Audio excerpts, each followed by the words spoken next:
안녕하세요. 함께하는 각자 도생 전주푸 인사드립니다. 네, 오늘 오랜만에 또 치료적인 사례를 여러분들께 소개하고자 영상을 준비했습니다. 네, 우리 신규 선생님이 입사하신 이후로 교육 영상을 좀 올려서 그걸 준비하느라 또 제 개인 치료와 관련된 내용 또 좀 도움이 될 만한 내용을 조금 정리를 했었는데 이렇게 또 영상은 좀 늦게 올라가게 업로드되어서 죄송하다는 말씀을 먼저 드립니다. 바로 본론으로 들어가면 어깨에 6번의 주사를 맞은 환자분이 이제 내원하셨습니다. 근데 빨간색으로 제가 결론을 먼저 말씀드린 것처럼 서비컬을 치료해드렸더니 통증이 해결된 사례입니다. 그럼 먼저 이제 히스토리가 어떻게 되냐면 이 환자분은 총 6번의 주사를 맞게 됩니다.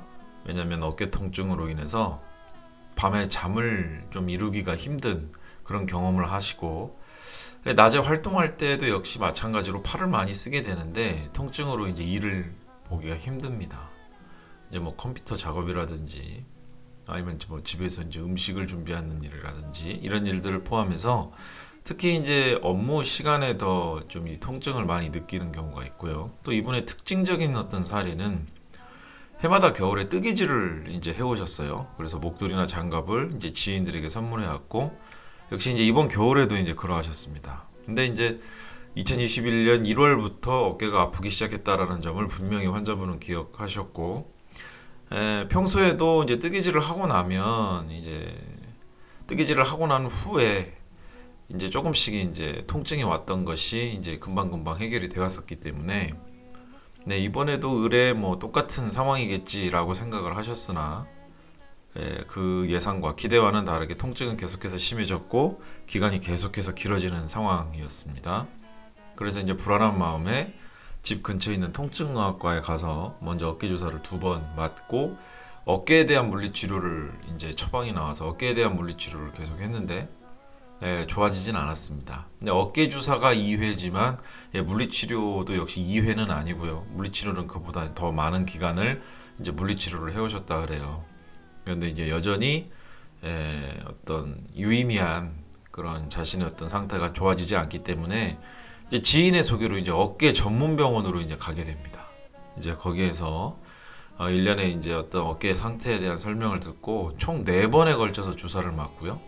그 어깨 전문 병원에서도 역시 어깨에 대한 치료를 계속해서 이제 하신 상황이었는데 개선되지 않았습니다. 이제 그래서 저에게 이제 오셨고 이제 그림 차트에서 보시는 것처럼 이 빨간색 두드러진 부분으로 된 오른쪽 어깨 부분이 주로 이 환자분이 느끼는 어깨 통증의 부위입니다.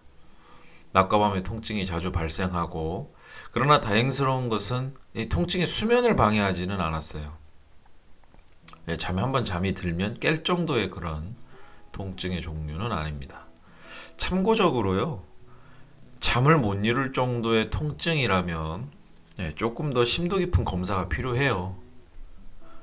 석회성 건염이나 다른 조금 심각한 문제들이 있을 수 있거든요. 좀 주의하셔야 할 점은 꼭 알아두시면 좋은 점은 잠을 이루지 못해서 뜬 눈으로 나를 샜다라는 어떤 표현이 들면 좀 검사를 체계적으로 받아보실 수 있도록 이렇게 권하는 것이 좋습니다. 단순히 우리가 기본적으로 하는 이학적 검사만으로는 원인을 좀 알아내기가 힘들고요. 좀 심한 파열이나 이런 부분이 있을 수도 있습니다. 이제 그런 부분은 좀 참고해 주시면 좋겠고. 그래서 이제 어깨 부위가 주로 아팠기 때문에 지금 이 그림 차트에서 보시는 것처럼 어깨 부분이 주로 아팠기 때문에 또 이 환자분의 어떤 그 문진을 통해서 주로 통증을 느끼는 부위가 이제 어깨라고 하셨기 때문에 저도 이제 역시 마찬가지로 어깨에 대한 움직임을 조금 보고 싶었습니다. 그래서 먼저 환자분에게 플렉션이나 에비덕션, 인터널, 익스터널 로테이션 그리고 익스텐션, 여기는 뭐 익스텐션은 제가 언급하진 않았습니다만 먼저 액티브적으로 이제 움직여 보게 될 때 통증이 발생하는 동작이 있고 발생하지 않는 동작이 있다는 점을 좀 유의했어요. 플렉션과 에비덕션 때는 분명히 어깨 통증이 발생을 합니다. 근데 인터널 로테이션과 익스터널 로테이션은 통증이 거의 없어요. 또 물론 액티브죠. 물론 이제 이 검사는 스탠딩과 시팅에서 동시에 시작을 한 겁니다. 동시에 진행을 한 거예요. 두 가지 상황에서. 그런데 이 두 가지가 분명하게 나타납니다. 플렉션과 에비덕션 때는 통증이 발생하는데 인터널 로테이션, 익스터널 로테이션은 통증이 거의 없습니다. 그래서 이제 패시브 테스트를 해보니 역시 마찬가지죠. 플렉션, 에비덕션 때 통증 없어요. LON도 없습니다. 관절 제한 없어요. 근데 인터널 로테이션, 익스터널 로테이션도 통증은 없지만 오른쪽에 인터널 로테이션에 약간의 LOM이 이제 나타나게 됩니다. 그러나 이것이 지금 이 환자분이 갖고 있는 어깨 통증과 관련이 있느냐, 밀접한 관련성이 있느냐 하는 부분은 좀 의심을 가져볼 만한 상황이었어요. 그래서 이제 이 정도 가지고 어깨 주사를 6번이나 맞아야 되나? 라는 의구심이 들기 이제 이때부터 시작을 한 거죠. 그래서 세 번째로 서비컬 컴프레션 테스트를 해봤습니다. 이 환자분은 전혀 목에 대한 호소를 하지 않으셨지만 서비컬 컴프레션 테스트를 해봤어요. 그랬더니 포지티브가 나옵니다. 포지티브가 나와요. 그래서 동측, 우측으로 이제 서비컬을 로테이션 시키죠. 로테이션 사이드 밴딩 시킨 다음에 다시 컴프레션을 했을 때도 역시 똑같이 통증이 재현이 됩니다. 그래서 다시 물어봤어요. 이전 병원들에서 목에 대한 언급은 없었습니까? 그랬더니 이렇게 얘기를 하세요. 내가 어깨가 주로 아프다고 했기 때문에 병원에서 목을 얘기하진 않았다고. 그리고 내가 말을 할 때에도 나는 어깨만 아프지 목은 별로 아프질 않았기 때문에 아마 그랬을 거라고 이렇게 얘기를 하셨어요. 그래서 제 생각은 지금 어깨 상태로 봤을 때는 6번이나 주사를 맞을 만한 상황이 아니라는 점. 이 점에 대해서 이제 의구심을 갖기 시작했고, 두 번째는 서비컬 컴프레션 테스트에서 양성이 나온 것에 대해서도 조금 이제 주목을 하기 시작했죠. 그래서 이제 저는 치료 방법을 주로 서비컬에 더 비중을 둔 상황입니다. 물론 어깨 치료도 했죠. 하지만 주로 서비컬을 많이 치료했어요. 그래서 조금 이제 의미 있는 이 통증을 해소하는데 제가 좀 의미가 있다라고 하는 것은 경추 트랙션을 적용을 했는데 매뉴얼 벨트를 사용해서 트랙션을 적용했습니다. 매뉴얼 벨트를 사용해서 트랙션을 적용해? 이 부분은 제가 우리 신규 선생님 교육을 할 때 올렸던 영상을 참고해 주시면 좋겠습니다. 그리고 이때 견인력을 사용할 때 서비컬 트랙션을 할 때 그냥 기계로 하는 트랙션은 하시지는 않았어요. 제가 매뉴얼 벨트를 사용해서 하는 견인력만 적용이 되었습니다. 그리고 우측의 델토이드의 트리거 포인트가 좀 다소 있으시더라고요. 아무래도 서비컬의 어떤 이러한 문제는 트리거 포인트를 활성화시키는데 많은 영향을 줍니다. 또한 이렇게 이제 삼각근의 근 긴장도가 높아지게 되면 인터널 로테이션 제한에도 이제 영향을 줄 수가 있겠죠. 좀 맞아떨어지는 부분들이 여기서부터 있기 시작합니다. 그래서 이제 델토이드에 대한 마사지는 들어갔어요. 델토이드에 대한 마사지가 들어가고, 저는 조금 이제 더 좀 부드러운 느낌을 나기 위해서 약간 오일 마사지를 좀 적용을 했습니다. 약간 오일을 써서 이제 마사지를 하면서 장점은 지난주에 이제 어깨 강의를 갔다 왔는데 거기서도 소개를 드렸지만 그 델토이드의 질감을 그대로 좀 더 느낄 수 있다라는 장점이 있어요. 물론 뭐 오일을 사용하는 마사지라고 그래서 우리가 이상한 뭐 그런 편익견을 갖진 설마 않으시겠죠? 그래서 이제 어깨 삼각근에 대해서는 이제 이렇게 이제 치료를 하면서 또 포스티리어 캡슐 타이트니스가 어느 정도는 좀 있으셨습니다. 인터널 로테이션 제한에 좀 유의미한 원인이 될 만한 부분이죠. 포스티리어 캡슐 타이트니스를 해소하기 위해서 역시 이제 스트레칭을 많이 적용을 했고요. 보통 이제 참고적으로 제가 좀 알려드리고 싶은 부분은 이 포스티리어 캡슐 타이트니스가 있게 되면 그 앞쪽에 코라코이드 프로세스 영역에 약간 그 유착성 징후가 조금씩은 나타납니다. 환자분들마다. 뭐 이게 꼭 어떤 뭐 공식처럼 나오는 건 아니지만 보통 인터널 로테이션 제한이 있는 분들이 이런 경우가 좀 많아요. 포스테리어 캡슐 타이트니스 앤드 코라코이드 프로세스 쪽의 영역에 어떤 유착성 징후, 유착 이런 것들이 많이 보여집니다. 그러니까 더 정확히 부위를 말씀드리면 코라코이드 프로세스에서 휴머러스 헤드레저 튜버러시티 이 쪽으로 연결되는 이 영역에서 유착이 자주 발생을 해요.